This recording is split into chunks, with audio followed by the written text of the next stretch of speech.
9장, 10장, 11장은 왜 하나님께서 먼저 기회를 준 유대인들이 예수를 안 믿고 배척했을까 하는 그 동족에 대한 아픔에서 바울 사도가 이걸 신학적으로 규명을 한 겁니다. 계속 그 논지로 지금 나가고 있습니다.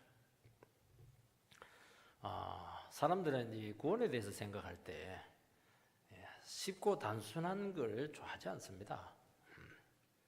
이미 답이 주어진 것을 그것을 받아라 이런 것들에 대해서는 아주 시시하게 생각하고 내가 고민하고 내가 방황하고 내가 싸우고 내가 찾아가고 이렇게 해서 이렇게 구원을 내가 주도해서 찾아가는 것을 아주 좋아합니다. 그래서 도를 깨닫고 또 구원을 얻게 되고 그래서 내가 열심히 해가지고 어떤 그 경지에 어떤 신적인 경지에 올라가는 이게 우리 본성하고 많습니다. 구원을 이제 내 힘으로 찾겠다는 것입니다. 그래서 기독교에 세상의 모든 종교들은 전부 다 이 종교에 대한 이 본성적 욕구에 기반을 두고 있습니다. 그래서 이것을 어려운 말로 자력 구원이다 그렇게 합니다. 내 힘으로 하나님을 찾아가는 겁니다. 기독교는 그게 아닙니다. 너희들은 할 것 하나도 없고 내가 다 해놨으니까 그 해놓은 걸 그냥 받아들이고 믿고 순종해라는 겁니다. 그러니까 뭐 내가 한 게 없으니까 시시한 겁니다 이게. 그래서 이 기독교를 타력 구원이다. 내 힘으로 구원받는 게 아니고 다른 힘에 의해서 하나님에 의해서 구원을 받게 되었다. 그렇게 하는 겁니다. 그러니까 모든 종교는 딱 기독교와 대별되는 겁니다. 그런데 문제는 뭐냐니까 같이 하나님을 믿고 있고 같이 성경을 쓰는데도 불구하고 이 타락군에 대한 이 근본적인 그 교리들을 잘 알지 못하면은 또 자기 노력으로 구원을 받으려고 하는 게 이게 문제라는 겁니다. 기독교 아닌 것은 다 100% 그런 식으로 갑니다. 불교도 마찬가지로 다 그래요. 이슬람도 마찬가지로 똑같습니다. 근데 같은 기독교를 믿는데 이 경향으로 자칫하면 전부 다 이 경향으로 또 이렇게 돌아가려고 하는 겁니다. 이 당시 그 유대교는 하나님 믿어요. 그리고 성경, 구약 성경을 열심히 그들은 씁니다. 근데 그들은 이제 율법을 지켜야 구원을 얻는다. 이제 그 믿음을 그들은 가지고 있어요. 그런 신앙관을 가지고 있습니다. 요즘으로도 이게 똑같이 일어나고 있습니다. 교회도 열심히 다니고 있고 성경도 잘 믿고 있는데 이거 갖고 안 되겠다. 그래서 나는 더 거룩해져야 되겠다. 그래서 나는 다른 사람과 특별한 하나님의 자녀가 돼야 된다. 이런 식으로 신앙생활을 하시는 그런 사람들이 있습니다. 거룩해지는 건 좋은데 이게 다른 사람과 차별화되는 이런 쪽으로 가게 됐을 때는 이 또 자력구원으로 또 이게 돌아가려고 하는 겁니다. 신비주의자들은 더 심각합니다. 하나님도 믿고 성경도 믿고 예수도 믿고 교리도 믿습니다. 그런데 이게 너무 시시한 거예요.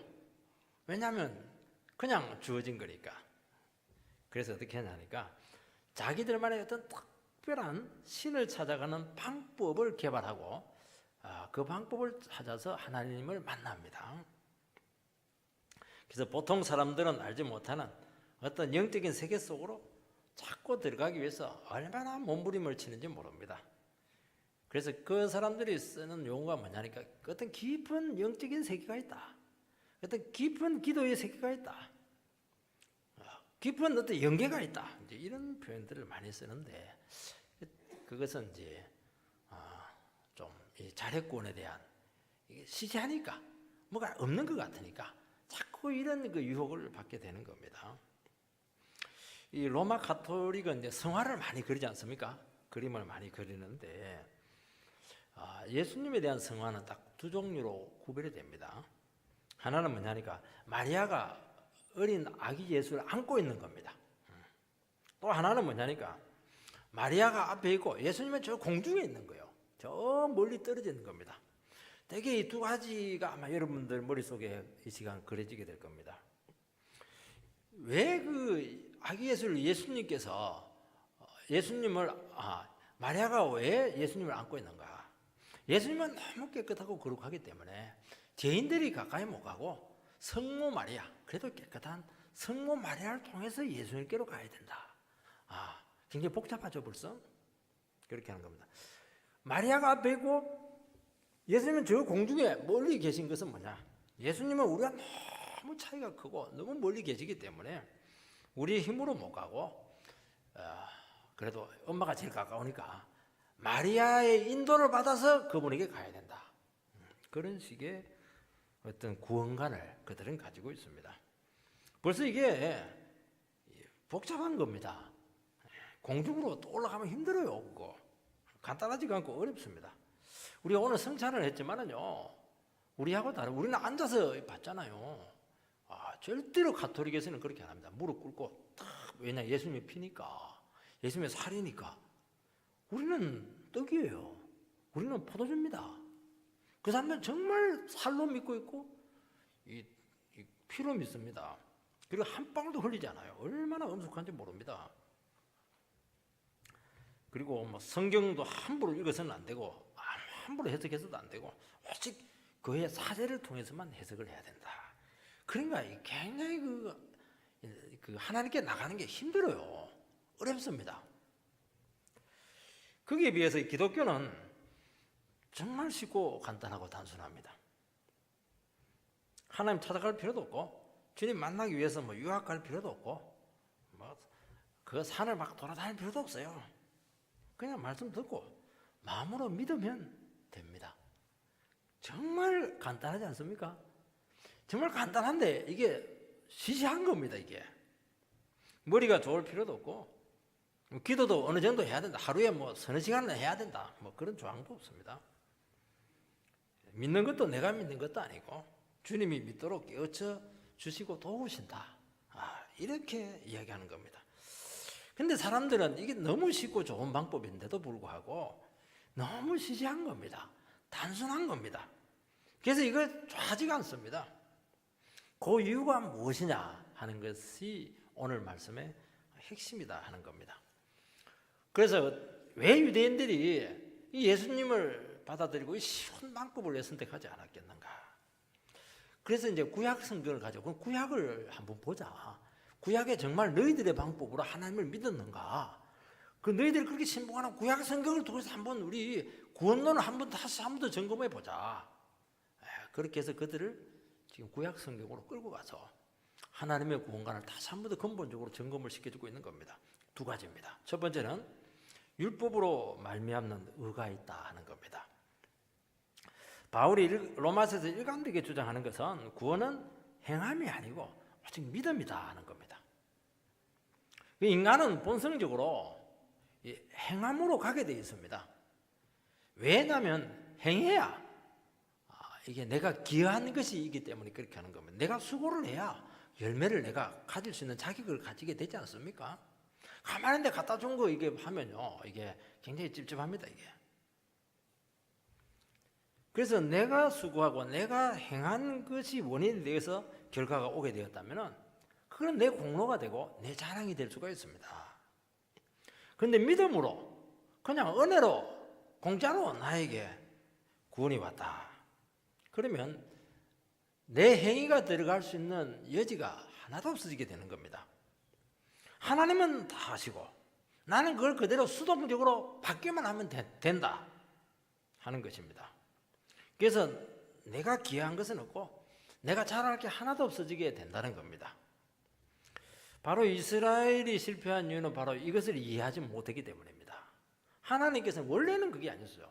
원래는 아브라함도 하나님을 믿으니 그를 의로 여기셨다 분명히 얘기했는데도 불구하고 이스라엘 백성들은 이거는 그냥 팽개치고 자기 식대로 그냥 율법을 그냥 무조건 지키면 된다, 행하면 된다 이렇게 나가는 바람에 구원에서 멀어지게 되었다 하는 것이 지금 바울 사도의 논지입니다. 5절 말씀을 읽어보면 모세가 기록하되 율법으로 말미암는 의를 행하는 사람은 그 의로 살리라 하였거니와, 이 말씀을 지금 끌고 오고 있는데 이 말씀이 레위기 18장 5절입니다. 레위기 18장 5절을 한번 띄워주시기 바랍니다. 레위기 18. 우리 같이 한 목소리로 읽겠습니다. 시작.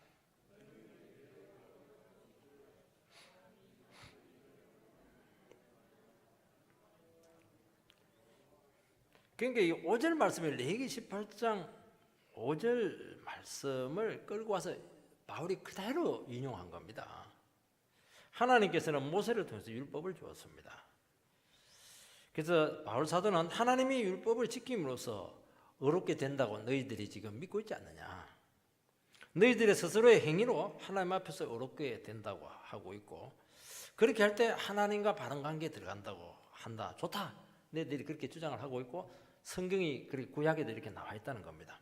근데 정말 레위기 18장 5절 이 말씀이 정말 그게 하나님의 뜻이었는가, 그게 진정한 의미였는가 한번 우리가 같이 연구를 해보자, 고민해보자, 그렇게 한번 따져보자는 겁니다.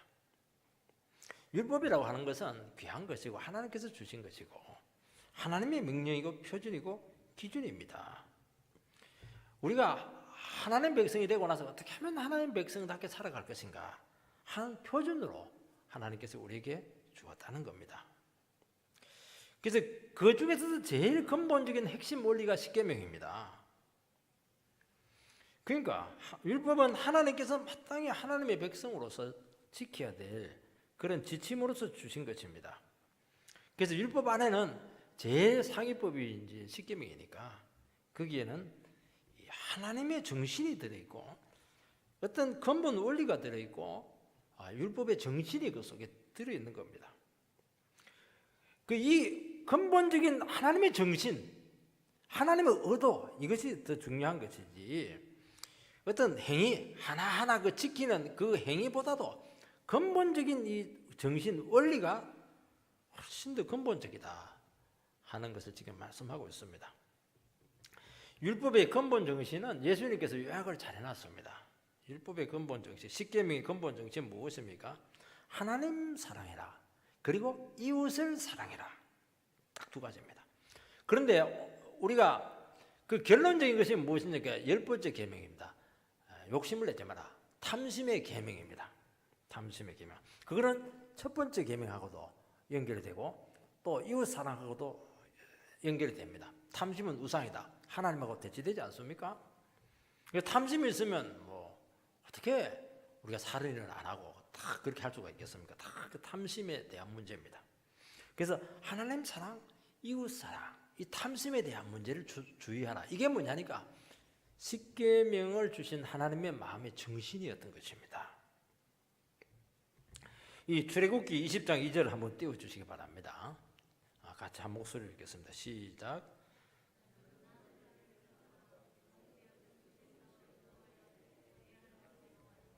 출애굽기 20장은 십계명이 기록이 되어 있습니다.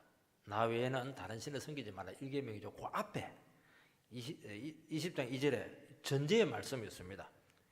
나는 너를 애굽 땅 종되었던 집에서 인도하여 낸 네 하나님이다.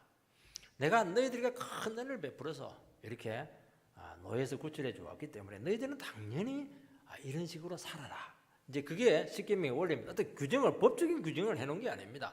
훨씬 더 중요한 게 뭐냐니까 나는 너희들에게 이런 큰 은혜를 베풀고 이런 능력을 줬고 내가 다 너희들에게 해주지 않았는가. 그래서 하나님 백성을 만들어놨으니까 그 백성답게 살아라는 겁니다. 그 살기 위해서는 어떻게 해야 됩니까? 하나님의 은혜에 붙어 있어야 된다는 겁니다. 하나님하고 붙어 있어야 된다는 겁니다. 이게 훨씬 더 중요하다는 겁니다. 하나님을 팽개쳐버리고 규정만 가지고는 안 된다는 겁니다. 이게 율법의 근본 정신이다 하는 것을 말씀하고 있는 것입니다. 하나님이 우선이지, 하나님 관계가 우선이지 주항이 아니라는 것입니다. 이스라엘 백성들은 어떻게 하면 율법 조항을 잘 지킬 것인가, 그게 모든 관심이 다 있었습니다. 그래서 한 구절이라도 놓치지 않고 참 열심히 지키려고 했고 문자적으로 다 순종했습니다. 중요한 것은 율법을 만드신 하나님의 마음이고 그분이 제시하신 기준이고 하나님께서 주신 그 능력을 그들이 덧입는 겁니다. 그러면 어떻게 해야 되겠습니까? 하나님의 그 마음으로 계속 돌아와야 되는 겁니다. 하나님의 뜻으로 계속 돌아와야 되는 겁니다. 그래서 자기 자신을 계속 비춰보고, 여러분 겉으로 지켜도 속으로는 하나님 미워하는 가능성이 많거든요. 아무리 많이 지켜도 무슨 소용이 있습니까? 하나님 사랑하지 않고 미워하는데 그것은 안 지키고 그것보다 못한 겁니다. 그것은 외식입니다. 그렇게 하지 말라는 거예요. 그 점검을 해야 된다는 겁니다. 그 점검이 되면 그 부분은 자연스럽게 된다는 겁니다. 그래서 문자적으로 순종했는데 이웃에 대한 사랑이 빠져 있습니다. 은혜 없이 의무적으로 신앙생활 하는 겁니다. 우리 그리 많이 하지 않습니까? 그게 무슨 신앙이냐는 것입니다. 하나님의 영광은 다 빠지고 속에는 막 욕심이 가득 차 있으면서 막 하나님의 영광 이렇게 했었는데 그게 무슨 소리냐는 겁니다. 그 영광 하지 말고 욕심 없는 게 훨씬 낫다는 겁니다. 부자 청년이 예수님께 와서 어떻게 하면 영생을 얻습니까? 그렇게 정말 겸손하게 묻습니다. 예수님께서는 바로 이야기합니다. 율법을 지켜라. 그렇게 얘기합니다. 그러니까 이 사람이 놀랍게도 나는 어릴 때부터 율법을 다 지켰습니다. 얼마나 씩씩하게 자신 있게 대답을 했는지 모릅니다. 근데 그가 지킨 그 율법은 하나님께서 주신 율법이 아니고 조항으로서의 율법, 문자로서 화석화된 율법이었습니다. 유대교 전통, 유전들, 이런 거, 규정들, 이런 것들을 지켰던 겁니다. 잘 지켰어요. 예수님께서는 이제 도전을 했습니다. 어떻게 도전했냐? 율법의 근본 정신으로 10번째 계명을 가지고 딱 도전을 했습니다. 네 가진 거 다 팔아서 가난한 자들에게 다 나눠주고 나를 쫓아라. 그러면 네게 구원이 올 것이다. 그렇게 하니까 막 갑자기 근심하면서 예수님 안녕히 계세요 이러면서 그냥 가버렸습니다. 겉으로 율법 조항은 잘 지켰을지 모르지만은 자기 속에 있는 그 무서운 탐욕을, 그리고 자기 속에 우상이 있다는 걸 몰랐어요. 겉으로 지키는 거하고 지금 속이 더 중요하지. 지금 그렇게 말하는 겁니다. 그 탐심을 너의 종교적인 그런 겉으로 된 행위를 통해서 왜 덮으려고 하느냐? 그것은 위선이다. 그게 더 위험하다는 겁니다. 이스라엘 백성들의 문제는 바로 이것이었습니다. 하나님을 잘 찬양해요. 막 그냥 하나님께 예배 드리고 막 재물 갖다 바치고 이렇게 합니다. 탐심은, 욕심은 하나도 안 부리는 겁니다. 다 가지려 하는 겁니다.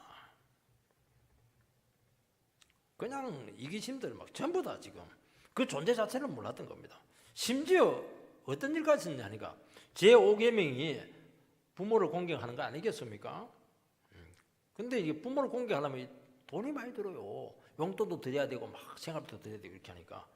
그래서 어떻게 했냐니까 고르반 이렇게 하면은 이건 하나님께 바친 것이 되기 때문에 부모님에게 안 바쳐도 된다.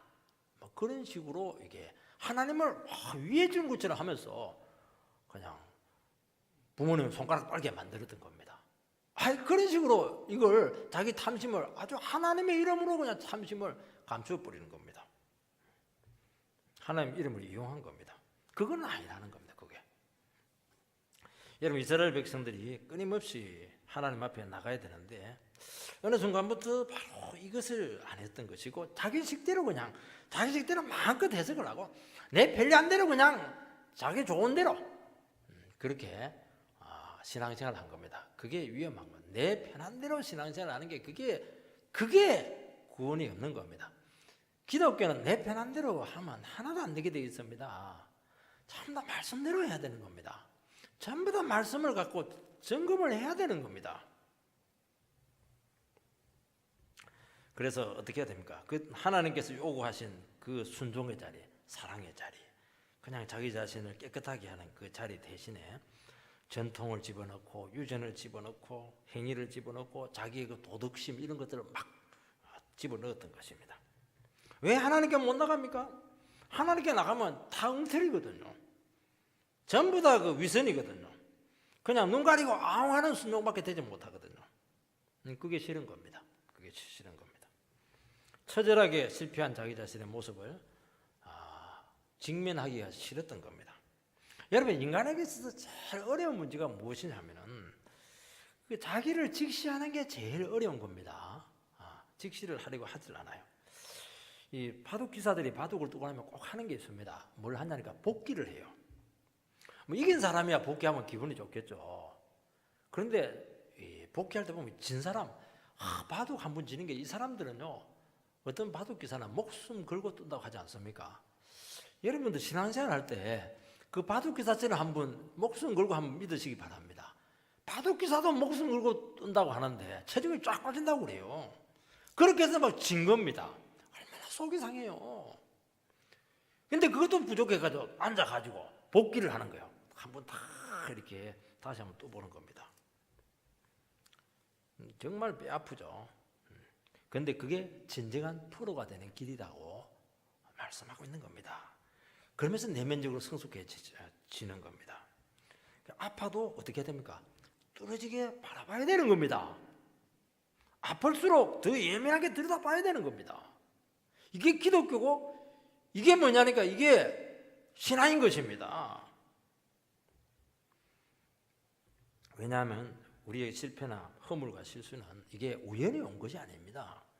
한 번 실패한 사람은 계속 실패해요. 한 번 넘어진 사람은 계속 넘어집니다.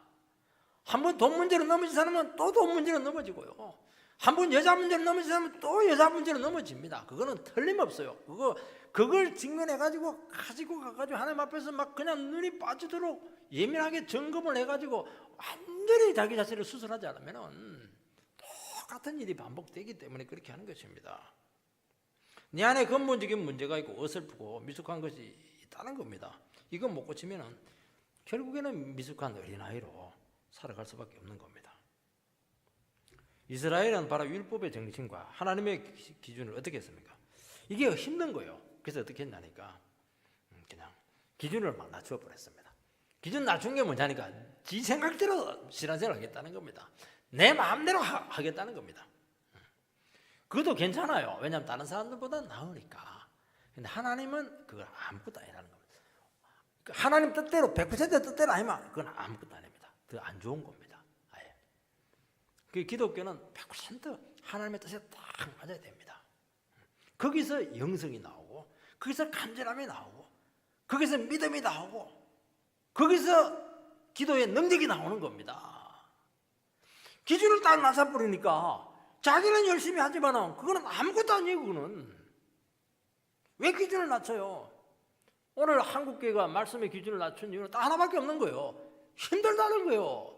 그렇게 힘들게 말씀하지 말라는 겁니다. 쉽게 우리 마음에 맞도록 그냥 잘했다 하고 부추겨주고 잘한다 칭찬해주고 죄는 하나도 얘기하지 않고 여기서 영성이 다 떨어지는 겁니다. 그게 이스라엘 백성들의 간 길 아닙니까?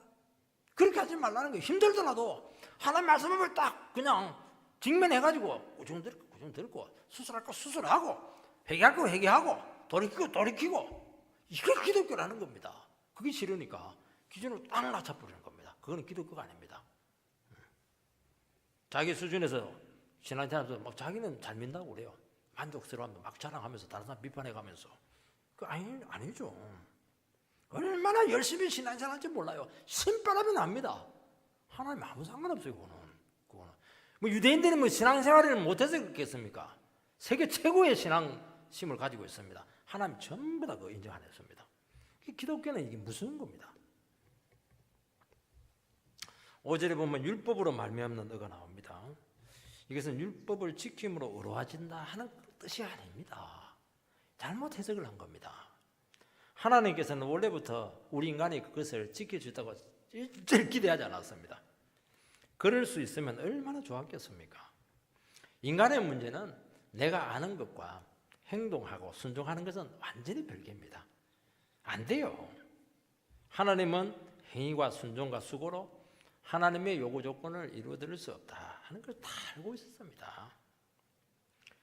그래서 그걸 통해서 하나님의 기준을 그런데도 제시해 준 것은 뭐냐니까 내가 안 되니까 하나님의 도움을 구하라는 겁니다.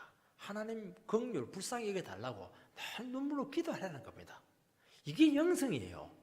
여기서 능력이 나오고 여기서 하나님의 능력이 더듬혀지고 성령의 역사를 하게 되고 거기서 하나님의 응답과 도심이 오는 겁니다. 이거 하라는 거예요. 이거 간절함 하나님 앞에 매달림 이런 것들을 해야 되는데 그걸 안 하고 하나님 기준을 딱 낮춰버렸어요. 그럼 뭐 자기가 대단한 신앙이 되지 않습니까? 그건 아니라는 겁니다. 그래서 그 기준 앞에 참 내 자신의 모습 나는 아무것도 아니구나 좌절하고 혐오하고 자기를 막 남 정죄하지 말고 자기를 자꾸 정죄를 해야 되고 막 그래 신앙생활 하면서 회개할 거리가 왜 이렇게 많은지 몰라요. 그게 정상입니다. 그래서 끊임없이 허물을 고백하고 하나님 앞에 용서를 구하는 게 이게 기독교다는 겁니다. 그래서 율법 조항 다음에 출애굽기에 보면 뭐가 있냐면 성전 제도가 바로 나와요. 그러니까 율법을 통해서 네가 얼마나 허물이 많은 인간인가 하는 것을 알았으면 어떻게 해야 되겠습니까? 하나님께 나가야 되는데 우리는 예수 믿고 나가면 되지만 그때 예수님이 없으니까 성전으로 가는 거예요. 그 짐승 잡아서 피 흘리고 그리고 회개하고 하나님께 기도해라는 겁니다. 딱 신학적으로 딱 그렇게 되어 있는 겁니다. 창세기 4장에 보면 가인과 아벨의 제사가 나옵니다. 아벨은 믿음으로 제사를 드립니다. 믿음으로 제사를 드렸다는 것은 연약함과 죄성을 고백하는 이 피의 제사를 드린 겁니다. 그러니까 아벨은 벌써 안 거예요, 자기 죄성을. 그래서 하나님의 긍휼하심을 의지했던 겁니다. 그 제사는 하나님께서 연락을 했습니다. 가인은 더 멋진 제물로 하나님께 제사를 했는데 이 고백이 없어요. 피의 제사가 없어요. 곡식으로 이렇게 드리게 됩니다. 그래서 하나님께 안 받았습니다, 그것을. 그러면 어떻게 됩니까? 하나님 안 받네. 하나님 동생만 사랑하고 나는 그냥 편애하는구나. 그렇게 생각해서 막 화를 냈습니다. 안 받았으면 하나님 기준에 지금 못 미친 겁니다. 그러면 어떻게 해야 되겠습니까?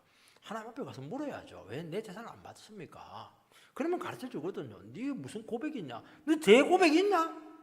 네 잘난 맛에 사는 거 아니야? 그렇게 했을 텐데 막 편애한다 이러면서 동생을 그냥 들판에 불러가지고 쳐 죽여버렸습니다.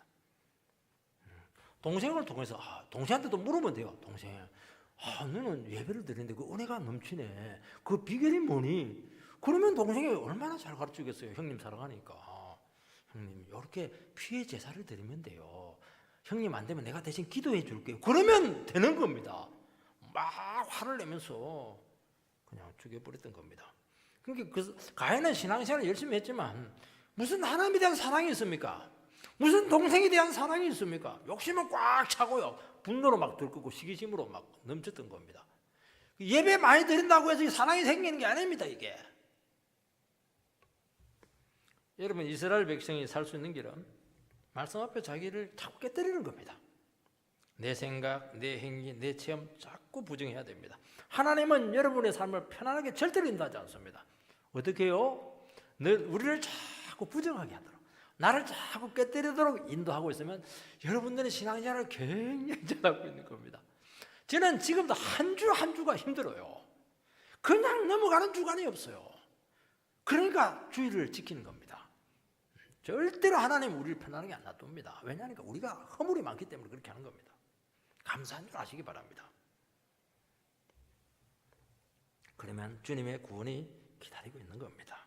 자꾸 깨세요. 내 생각, 내 체험, 내 감정 아무 필요 없어요. 그거 말씀이 모든 것입니다. 그리고 말씀 앞에 내가 완전히 사로잡히고 꺾여야 되는 겁니다. 그게 신앙인 줄 믿으시기 바랍니다.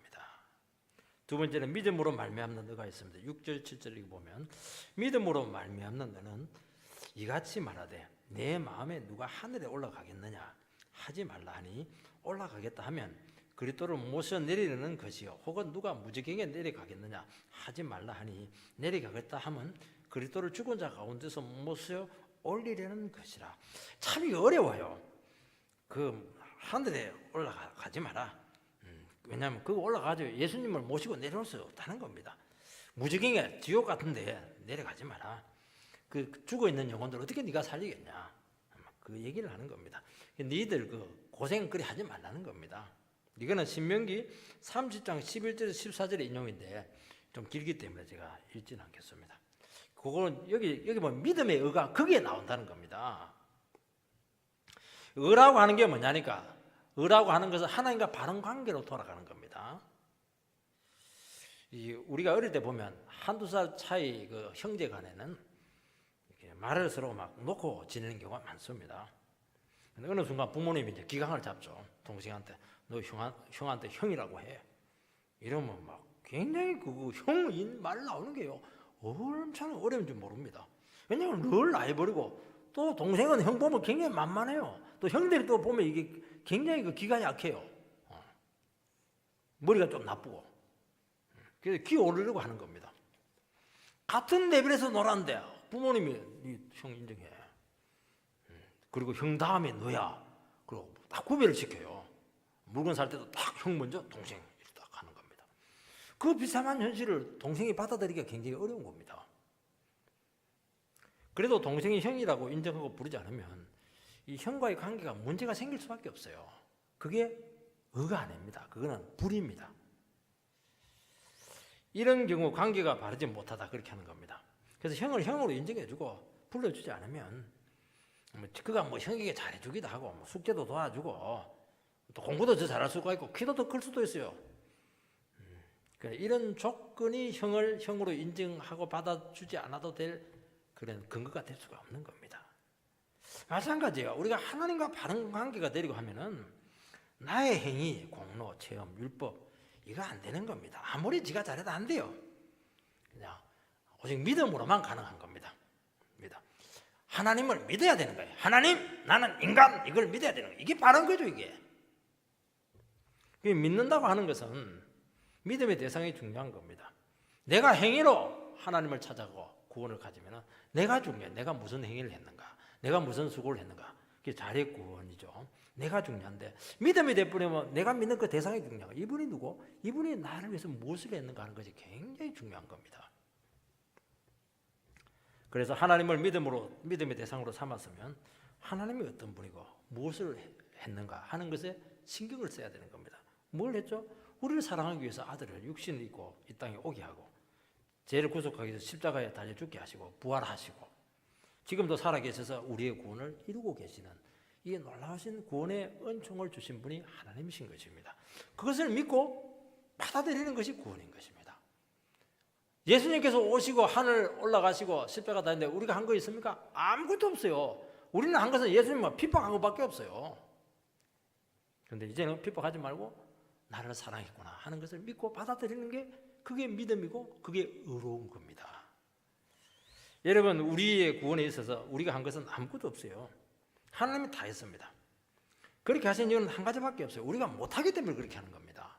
우리에게 그렇게 할 수 있는 능력이 있으면 절대로 예수님 안 옵니다. 이 땅에 십자가에 달릴 이유가 없어요. 우리가 안 되니까 예수님께 이 땅에 오셔가지고 대신 다 구원을 이루어놓고 다 해놨으니까 너희들은 그것을 그냥 믿음으로 받아서 너희들의 그런 공로로 삼아라. 예수의 공로를 너희들의 공로로 삼아라. 내가 줄게. 그게 믿음인 것입니다. 그래서 하늘로 올라가고 음부로 내려갈 필요 없다. 그 인간의 공로지 않습니까? 에베레스트 올라갈 필요 없는 거예요. 여러분, 음부로 내려가려면 얼마나 고난도의 방식이 필요하겠습니까? 그거 필요 없어요. 특별한 지식 필요 없고 유학 갈 필요도 없고 학문이 뛰어날 필요도 없어요. 왜냐하니까 그거는 주어진 것이기 때문에 그렇게 하는 것입니다. 그래서 하나님이 아들을 하늘에서 보내셨고 음부에서 살리셨습니다. 하나님이 다 한 거예요. 이게 내가 할 거 없는 겁니다. 그래서 복음이라고 하는 것은 뭐냐? 단순하고 정말 쉽고 명료하고 우리 가까이에 있는 겁니다. 어디에 있어요? 너희 입 안에 있다. 너 마음속 안에 있다는 겁니다. 저 하늘 위에 있는 게 아니고 바다 속에 있는 게 아니고 음부 속에 있는 게 아니라는 겁니다. 절대로 어렵지 않아요. 그런데 왜 사람들이 쉬운 걸 가지고도 왜 예수 안 믿고 구원받지 않습니까? 어렵기 때문에 그렇게 아니고 믿기 싫어서 그렇게 하는 겁니다. 지 마음이 싫은 겁니다. 왜요? 우리는 우상 섬기고 싶고 욕심대로 살고 싶고 내 마음대로 살고 싶기 때문에 그렇게 하는 겁니다. 그래서 막 세상 쾌락 좋아하고 막 세상에서 인기 끄는 걸 좋아하고 막 그냥 세상에서 막 떵떵거리는 걸 좋아하니까 그 욕심 때문에 배척하는 것이 그 어려워서 예수 못 믿는 거 없습니다. 어렵게 뭐가 있습니까? 네 입 안에 있는데 꿀꺽이 삼키면 되지 않습니까? 안 삼켜요. 싹 돌려가지고 뱉어내버리는 겁니다. 마음 안에 있는 거예요. 마음 안에. 마음 안에 있으니까 그걸 고백하면 되죠. 뭐 예수님 사랑해요. 그러면 구원이 오지 않습니까? 마음 안에 있다니까요. 마음 안에. 절대로 안 나와요. 8절 말씀을 보면 그러면 무엇을 말하느냐? 하나님이 내게 가까워 내 입에 있으며 내 마음에 있다 하였으니 곧 우리가 전파하는 믿음의 말씀이라. 우리 입에 있고 우리 마음에 있다는 겁니다. 이 말씀도 신명기 30장 14절 이하에 나오는 말씀이죠. 이스라엘 백성들이 하나님의 말씀을 믿고 순종할 때 홍해가 갈라지고 만나가 내리고 반석에서 물이 터지고 그래서 그걸 40년 동안 경험했습니다. 그리고 하나님을 불신하니까 땅이 갈라져 가지고 불순종한 그 사람들을 막 땅에 수장을 시켜버렸습니다. 그리고 뭐 뱀에 물려 죽고 온역에 물려 죽고 말이죠. 이게 하나님 말씀이 굉장히 무서웠습니다. 그래서 이들이 이 자리까지 오게 된 것은 결국 말씀만이 구원의 길이다 하는 것을 그들은 경험을 했다는 겁니다. 그게 신명기 30장에 나와 있는 그 정신이고 말씀의 요지라는 겁니다. 이런 복음을 듣고 반응하는 사람은 내가 얼마나 무지하고 아무것도 할 수 없는 존재인가 하는 것을 정말 아는 사람만이 반응합니다. 어려워서 반응 못하는 게 아닙니다. 하나님이 나의 모든 문제를 해결할 수 있다. 진실로 고백하는 사람이 예수를 믿습니다. 아직도 나는 1%의 가능성이 있다. 그러면 말씀 들어도 그거는 뭐 어렵다 이러면서 어려운 게 아니고 듣기 싫어서 그런 거예요. 그게. 어려운 걸 뭐가 있습니까? 예수 믿으면 구원받는다는 건데 어려운 거 하나도 없거든요. 듣기 싫은 겁니다. 그거 내 인생은 내가 책임지고 살아야지 왜 자꾸 그거 나를 믿으라고 하냐고 그렇게 반응을 하지 못하는 겁니다. 아직도 믿을까 말까 왔다 갔다 하는 사람은 내가 지금 얼마나 무서운 죄인인가 내 자신의 그 심각한 문제를 모르고 있어서 그런 말을 하는 겁니다. 문제가 혹 있더라도 얼마든지 내 힘으로 내 문제는 해결할 수 있다. 그만한 게 있기 때문에 그렇게 하는 겁니다. 그렇게 한번 살아보시기 바랍니다. 절대로 안 열립니다. 되더라도 마지막에 박살나는 겁니다. 인생이 무너지는 건 한순간이거든요. 얼마나 위태로운 우리 인생길을 걸어갑니까? 순간 주님 도와주세요. 나에게 힘이 되어주세요. 내 길을 인도해 주세요. 나는 모릅니다. 나는 어떻게 될지 몰라요. 저 사람 마음도 몰라요. 우리 부부 문제도 이게 쉽지가 않아요. 하나님 도와주세요. 자꾸 이렇게 하나님 앞에 나가서 연약함을 고백하게 될 때 그때 하나님께서 옳거니 내가 책임져 줄게 이렇게 하면서 인생이 풀리는 것이지 하나님 안 봐줘도 돼요. 나는 얼마든지 할 수 있는 머리가 대단하거든요. 한번 해보시기 바랍니다. 내가 신이 아니기 때문에 안 되게 돼 있습니다. 여러분 믿음은 가장 쉬운 것이고 공부할 필요 없어요. 돈 갖다 바칠 필요 없습니다. 말씀 듣고 믿으면 돼요. 이해하려고 그렇게 고민할 필요가 없습니다. 뭐 고민합니까? 머슴도 다 구원받는데요. 내 자신은 믿을 수 없는 존재구나. 말씀 붙들자. 그렇게 하시기 바랍니다. 믿으면 용서되고 믿으면 평안이 찾아오고 삶의 의미가 새로워진다는 겁니다.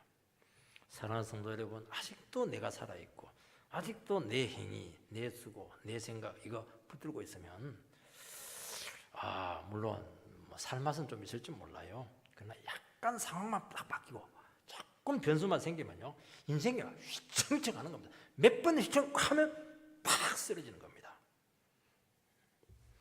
불확실하고 무하게 인생을 끝까지 살아갈 겁니다. 확신 없어요. 오늘 가톨릭이나 신비주의나 도덕주의적인 방식으로 구원을 어렵게 하는 것은 아직 구원의 비밀을 모르고 계속 헤매고 있는 거예요. 그게. 이런 말씀은 가까이 있습니다. 우리 입에 있습니다. 입안에 막 만들고 있습니다. 결단하고 꿀꺽 말씀을 삼키시기 바랍니다. 전파하는 말씀 설교 듣고 공감하고 느끼시기 바랍니다. 여러분 말씀이 우리 마음 안에 있다는 겁니다. 마음 안에 있으면 어떻게 됩니까?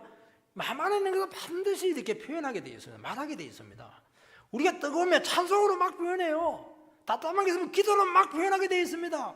오늘 말씀도 은혜 받으면 가면서 목사님 오늘 그 말씀이 마음에 와닿았네요. 감사합니다. 그 표현을 해요. 말은 안 해도 눈으로 표현을 다 하는 겁니다. 여러분 말씀이 하늘 위에 바다 속에 지옥 입구에 있는 것이 아니고 우리 입술과 마음 안에 있는 줄 아시고 감사하시기 바랍니다. 마음만 먹으면 다 할 수 있는 거예요. 마음을 안 먹어요. 마음을 똑똑해가지고 음식을 씹어서 삼킬 때 잘게 씹어가지고 꿀꺽 삼키시기 바랍니다. 그렇게 해서 모두가 구원받는 귀한 은총이 되기를 주의 이름으로 축복드립니다.